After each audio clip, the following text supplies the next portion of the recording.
Hey kids, welcome to some practice on implicit differentiation. We call this graphical interpretation because oftentimes the whole reason to do implicit differentiation is because you have no idea what the graph looks like and they took my calculator away from me. I don't know what that is, right? Now, you do know what it is at this point because I've shown you the graph, right? It is a sideways parabola. Maybe you can look at that and say, oh, I should have guessed that because I have a y squared and a y, but no x squared term. So the first thing they want me to do is find an expression for dy dx. I have to recognize this takes implicit, which is a fancy way of saying the chain rule, because you have x's and y's mixed up together.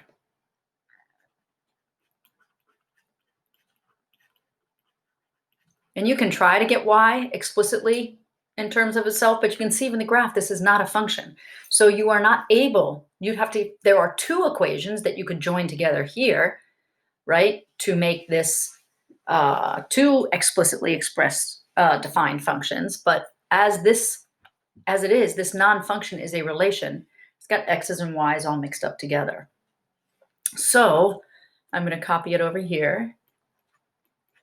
When you are doing an implicit problem, you do need to realize that you are taking the derivative with respect to x of the whole side, right? You learned to add 5 to both sides, square both sides, right? You are taking the derivative with respect to x of both sides, which means these two y's, you need to think of those two y's as being functions of x, right? That's the assumption you're allowed to make. So pretend y is another x squared. Pretend y is 5x minus 7. Pretend y is the square root of x minus 4, right? Whatever it is, I'm hiding it from you. So when you take the derivative with respect to x of 9x, well, that's just 9. But now I need to take the derivative of 2 times x stuff squared, which means I have to bring the 2 down. Oh, I didn't leave room for it. Copy over the middle, subtract 1 from the exponent, and spit out the derivative with respect to x of the middle, right? So remember, if you were doing, we taught you how to do the chain rule. Let's suppose you were doing y is equal to 5x plus 2 squared. 5x plus 2 is x stuff in the middle. By the chain rule, you would bring the 2 down. Well, let's even pretend there was a 2 in front of there.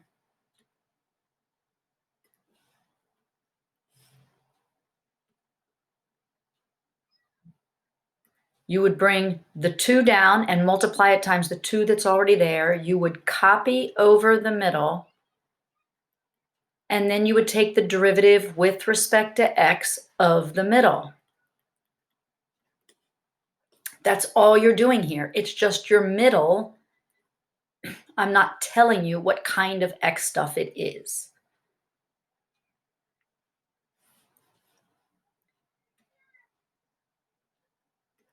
Then this is 2y to the first. So you're going to add 24 times, bring the 1 down, copy over the y, subtract 1 from the exponent, and multiply by the derivative with respect to x of that y. Gosh darn it, my space manipulation was terrible. And then don't forget to take the derivative of the other side, and the derivative of a constant is 0. So let me write that out a little bit better here. 9 minus 4y to the first dy dx. If you want to call it y prime, you can. Plus 24 times 1 times y to the 0 dy dx is equal to 0. And now I want you to get dy dx by itself because that's what they asked for.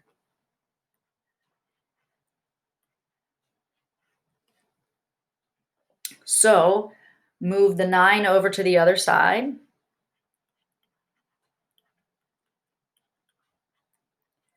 And factor out the negative 4y and the 24 and then divide.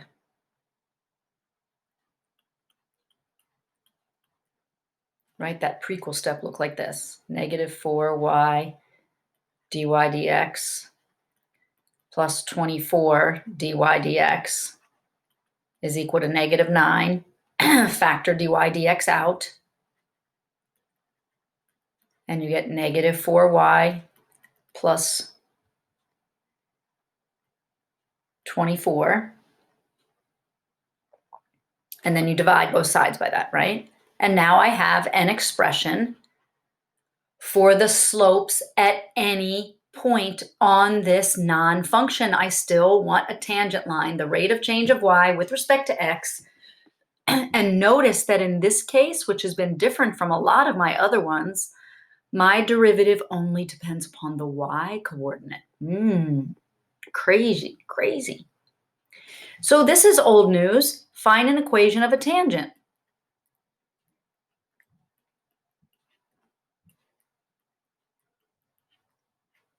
Find an equation of the normal.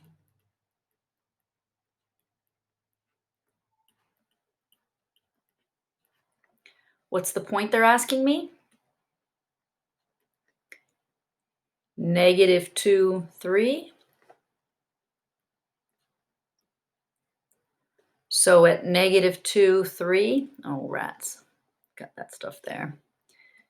At negative 2, 3,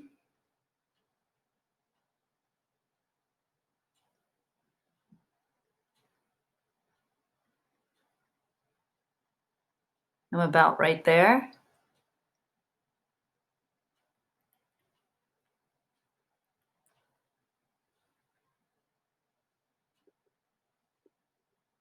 There's the tangent. And then, of course, they want the normal. Right? So how do I find the slope of the tangent? The slope generator. The slope generator only depends upon y. So it is a numerator that is always negative, 4 times the y coordinate minus 24. So I get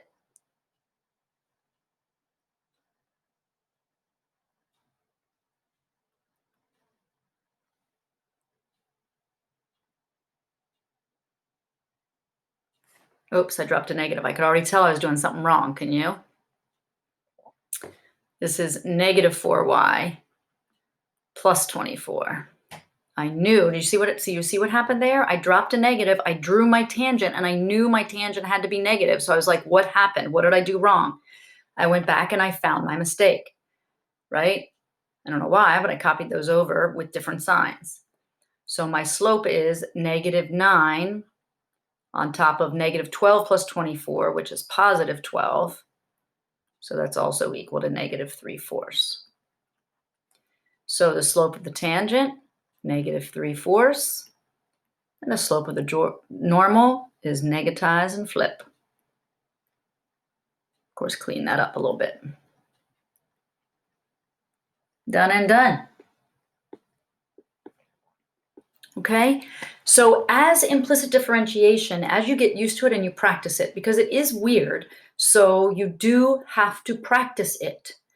But when you do, you'll start to get a pattern. Your brain will see the pattern of what happens with that chain rule, right? Every time you see a y, you need to use the chain rule. You need to spit out a derivative. Every time you see a y, spit out the derivative of y.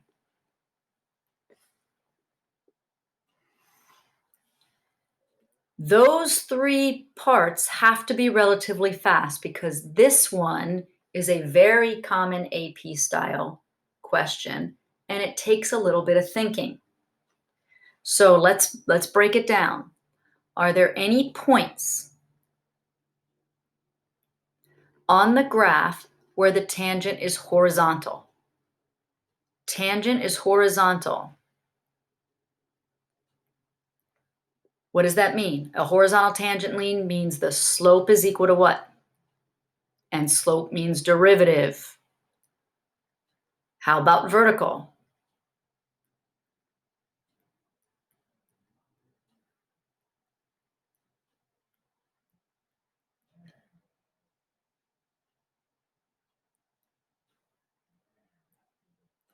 Anytime you see the words justify, explain, show, it means you have to add to your math.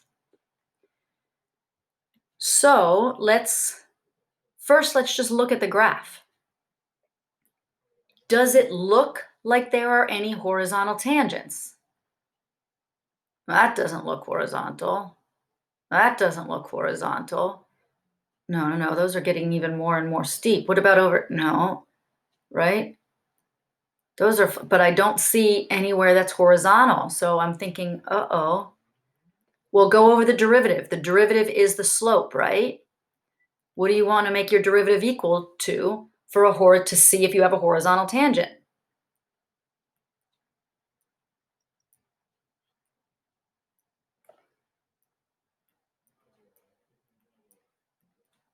Look at that fraction. What makes any fraction equal to 0? When its numerator is equal to 0, right? What makes -9 equal to 0? Nothing.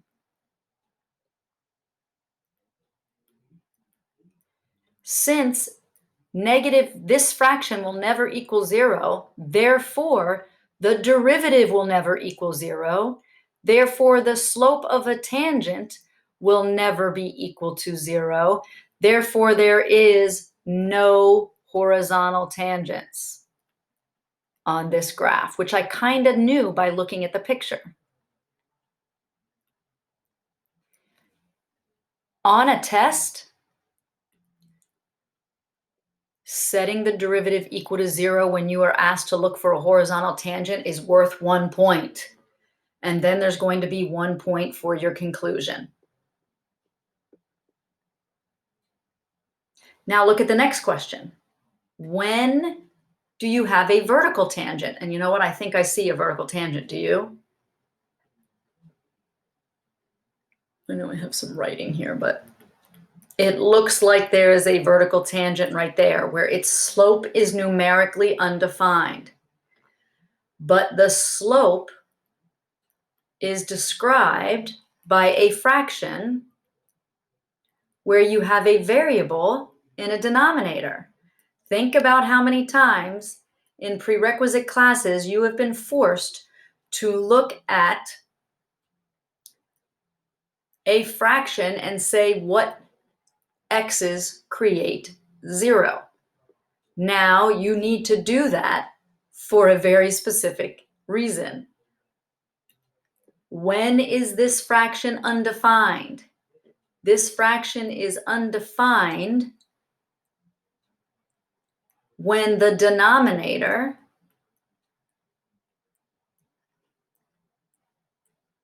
is equal to 0.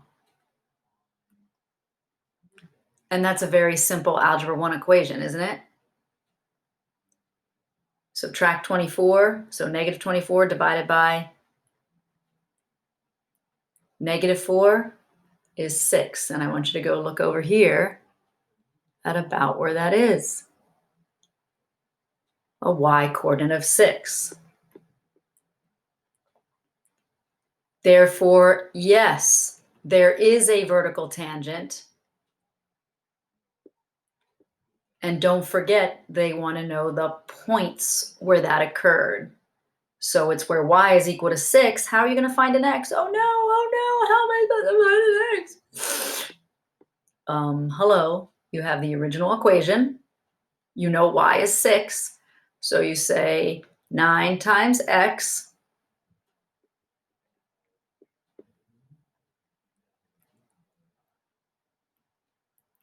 minus 2 times 6 squared plus 24 times 6 is equal to 36. I don't know why my pen is being so ugly.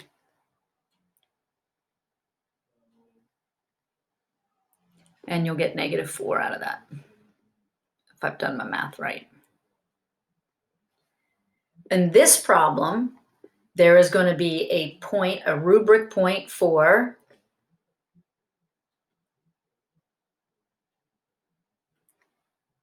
saying you are looking for where you have an undefined slope and setting the denominator equal to 0. Then there would be a point for your reasoning, finding that point and your reasoning, and then a point for the actual coordinates, because you would have had to have found the 6 from this algebra and the -4 from that algebra. Okay? So we're going to do another problem like this, except I'm going to show you what it would look like if they gave you a calculator. So if you don't have your calculator now, please go ahead and go get it. And we're going to do a very similar problem, but we're going to get down to the point where we need the calculator to find us unattractive answers. But even if you can't or don't know how to or run out of time for a calculator, I'm going to show you how you can earn an awful lot of the points available for this problem. So this is on the back of the handout that is linked. It's in files or it's on our page. So notice this is also a very strange looking graph. I have X's and Y's mixed up together here. So when they ask me to find an expression for the derivative, but X's and Y's are mixed up together,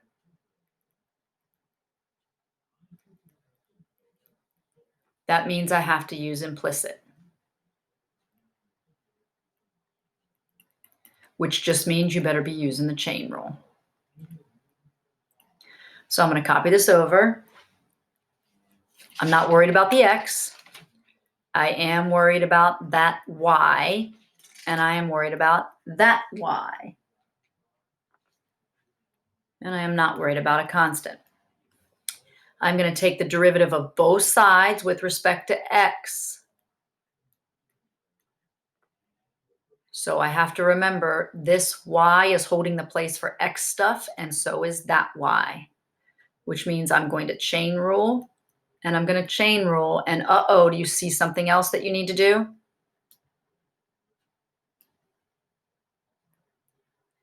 X and X, which is a function in terms of X, and this Y, which is another function in terms of X, are being multiplied together, so I have to product rule that. So let me take care of the easy things first. The derivative of a constant 12 is 0. The derivative of x squared with respect to x is just 2x. Then I'm going to leave a space for the product rule.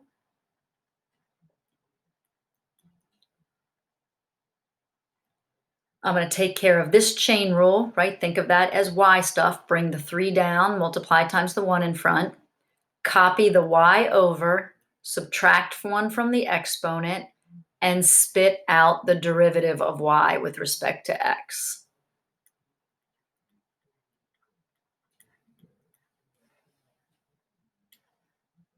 Now let's do the product rule. The first times the derivative of the second plus the second times the derivative of the first. So the first function is x times the derivative of y to the first. The derivative of y to the first is bring the 1 down, copy over the y, subtract 1 from the exponent, which is just a y to the 0, spit out the derivative of y with respect to x. Right? There's really a 1 times y to the 0 in front there. Plus the second function y to the first times the derivative of x with respect to x is just 1. Oops. So what do I have here? 2x minus x dy dx plus y, nope, nope, minus y plus 3y squared dy dx is equal to 0.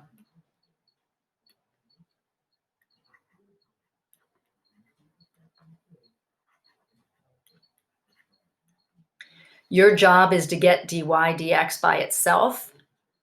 So keep everybody over here. I'm not going to change my color right now.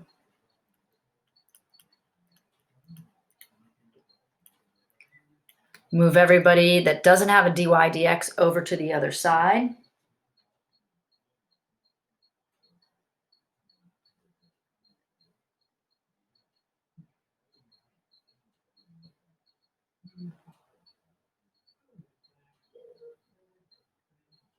Which is y minus 2x. Then you're going to factor dy dx out. And I'm just going to put the positive thing first, right?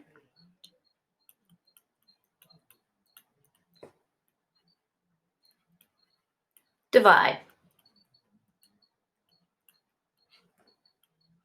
Notice I now have an expression where dy dx is all by itself on the left.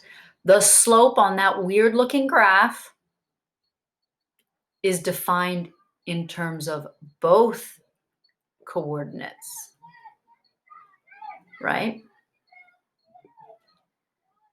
Now, find an equation of horizontal tangents.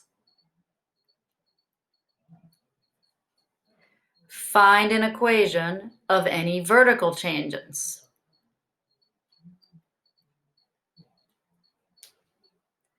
All right, so without a calculator, I've got about 4 points in here for getting the slope generator right. Let's pretend that's worth 4 marks.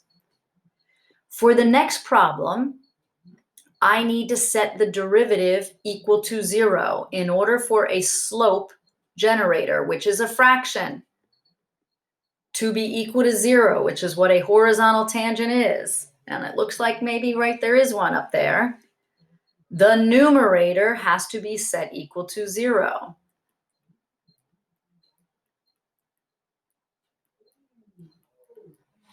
Uh-oh. What is x equal to, though? Ew. You know what? If I can avoid fractions, I will. Ew, y isn't equal to a number. Y is equal to uncomfortable, awkward. I was expecting to get a number. There is a horizontal tangent everywhere the y coordinate is twice the x coordinate. What? Well, how am I supposed to figure that out? Now, let me remind you about what you did before. In the previous problem, let's pretend this had just been a 2. If I said there's a horizontal tangent wherever y is equal to 2, how would you find the x? What would you do? You would take 2, you would take the number, and you would plug into the original. Well, if that's what you would do when y was equal to 2, that's what you're going to do when y is equal to 2x. So go to the original equation up here and say yourself, self x squared minus x times y squared, but what is y? Plus y cubed, but what is y where there's a horizontal tangent?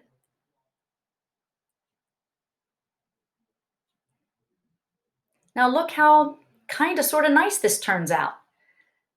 This is x squared minus 4x squared times x.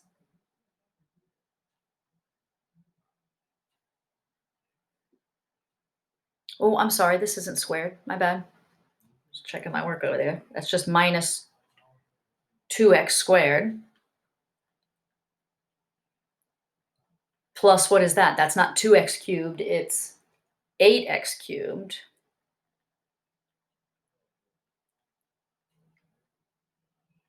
Wait a second, let me make this look a little bit more like I'm in Algebra 2. 1x squared minus 2x squared is minus 1x squared. Ooh, I bet I can factor that. No, I don't think so. Oh, snap.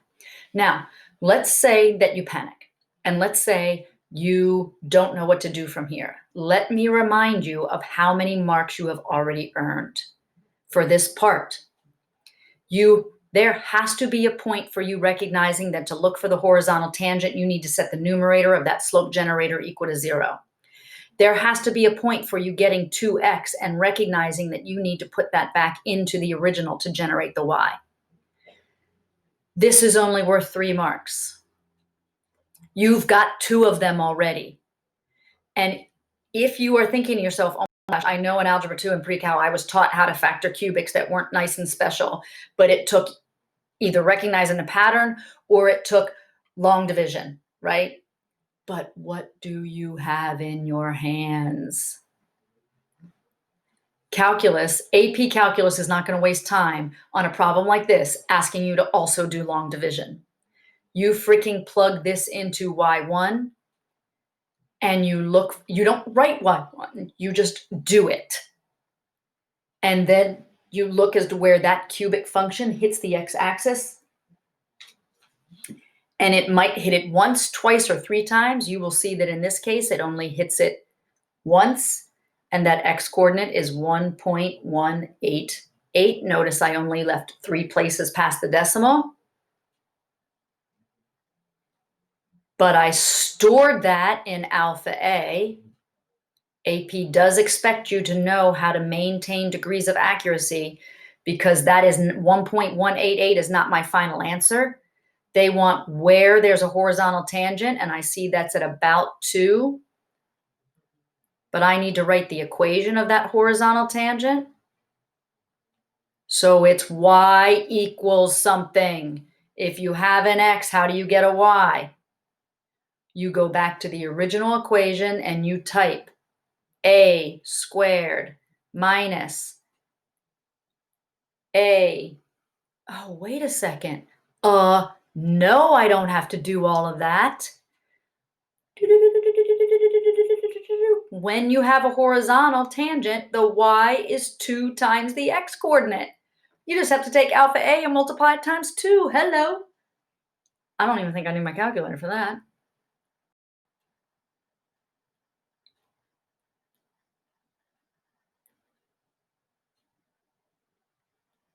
Whoa.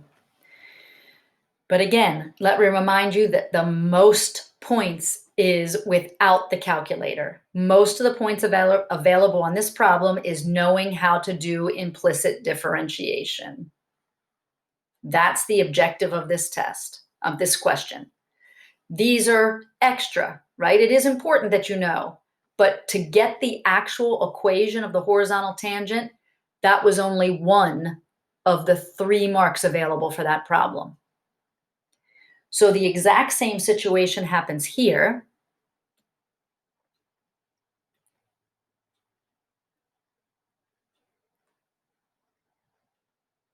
I'm going to do this work over here because I don't have any room left. But notice, just like we did before, if I want a horizontal tangent, I need to know where is the slope undefined. My slope generator is a fraction. It's undefined everywhere. 3y squared minus x is equal to 0. Now, I could get y by itself or x by itself. Who do you think is the most convenient to get by itself here? Yeah. I think I will just make x is equal to 3y squared. So wherever there's a vertical tangent, the x-coordinate is 3 times the y-coordinate squared. So if I have an x, how do I find a y? X squared minus x times y minus y cubed is equal to 12. So put 3y squared there and 3y squared there. And notice what I have. 9y to the 4th, a 4th degree this time, Oh, shoot, I have my calculator. Minus 3y cubed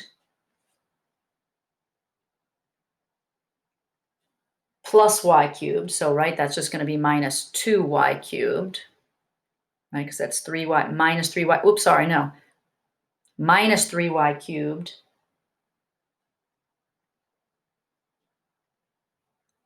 oh, no, that is a plus, isn't it? Thought so. Okay, so that's minus 2y cubed minus 12 is equal to 0. Now, careful, careful, careful. You are going to put this into y1. Put that into y1, knowing that a fourth degree might have no real zeros, but it might have 4, right? Repeated ones, or 2. If you look at your calculator and use your calculator to find the zeros, there are 2. Now, your calculator won't let you enter 9y to the 4th. Lie to it and type in 9x to the 4th. But when you find the x-intercept, know you are actually finding the y-coordinate. And I got the y-coordinate to be negative 1.023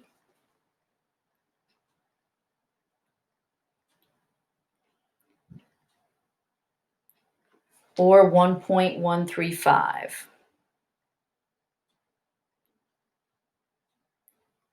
But to write the equation of a vertical tangent line, I need the x-coordinates. Where do you think I went? I could have gone back to the original, but I'm not gonna. I'm gonna go right here. The x-coordinate is 3 times y-coordinate squared. So again, I stored this in alpha A. I stored this in alpha B.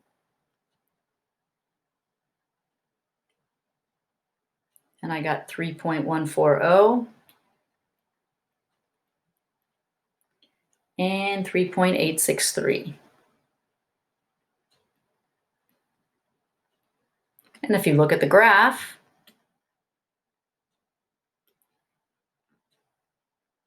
something close to 4. There's a vertical tangent right there. And something close to 3.